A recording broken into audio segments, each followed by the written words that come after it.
కుందనపు బొమ్మ. పెద్దపల్లి జిల్లాలోని ఓ చిన్న ఊరు కోటపల్లి. అక్కడే జన్మించింది వేద. వేద అందంగా, తెలివిగా ఉండేది. బడి రోజుల్లోనే చదువులో మెరిసింది.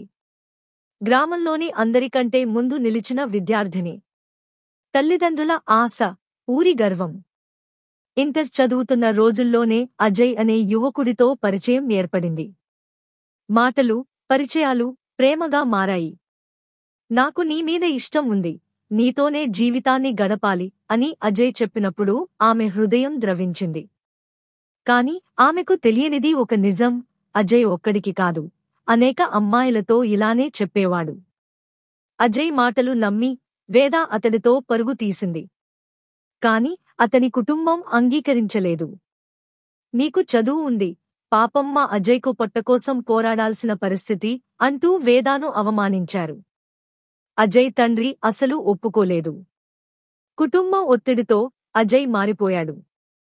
ఒక రోజు రాత్రి, నీ వల్ల మా జీవితాలు నాశనమయ్యాయి అంటూ అజయ్ నిశ్శబ్దంగా నడుచుకుంటూ వచ్చాడు. అతని కళ్లలో ప్రేమ లేదు, కోపం మాత్రమే ఉంది.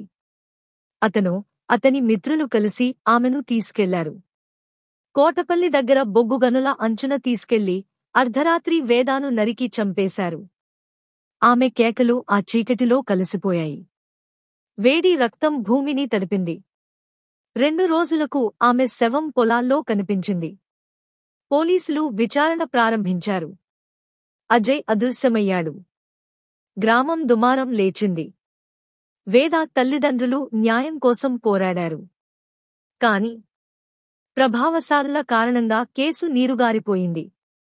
వేద చనిపోయింది. కాని ఆమె కథ మాత్రం ఇప్పటికీ ఊరంతా వినిపిస్తూనే ఉంది. అతడు ఇంకా బయట తిరుగుతూనే ఉన్నాడు. అమ్మాయిలు ఇప్పటికీ భయంతోనే ప్రేమను నమ్ముతున్నారు. ఈ కథ ఒక్క వేద కథ కాదు. సమాజంలో అనేక వేదాలు ఇంకా బాధపడుతూనే ఉన్నారు. ప్రేమ అనే పేరు మీద మోసపోతున్నారు. న్యాయం లేని వ్యవస్థలో చనిపోతున్నారు. నిజంగా న్యాయం దక్కుతుందా? లేక మరో వేద గాయపడిపోతుందా? MDM gaming, Peddapalli Naresh friends. Thanks for support.